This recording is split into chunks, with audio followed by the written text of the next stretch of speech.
I'm never going to close the door on that. That'll be something that we'll continue to work with Hanley on, and hopefully that will present itself as a more regular option, because that's the way we put the roster together coming into the spring training in this season.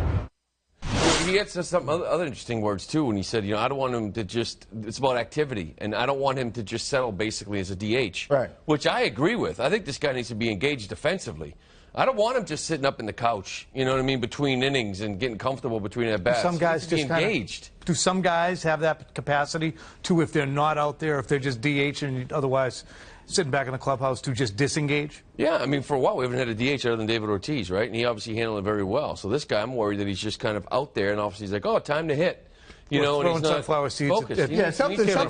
Something strange is going on there with Hanley Ramirez. Right. When you listen to that sound, what did that tell you about not only what's going on with Hanley Ramirez, but how John Farrell sees this situation? They're frustrated with him.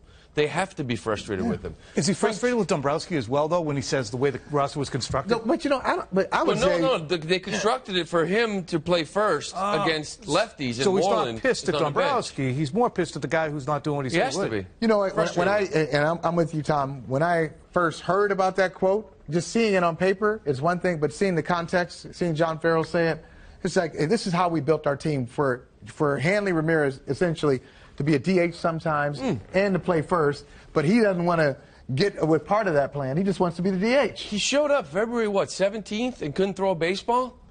It's June 1st tomorrow, and when Pedroia comes off the DL, he's going to give himself another 10 days. Yeah. He went out there May 10th and tried to play first for 3 innings, I think it was. Yeah. And he had the little spasm. This is a bone that really hasn't been chewed on very much. But that was going to be a month ago when Pedroia comes back. He hasn't thrown since February 17th.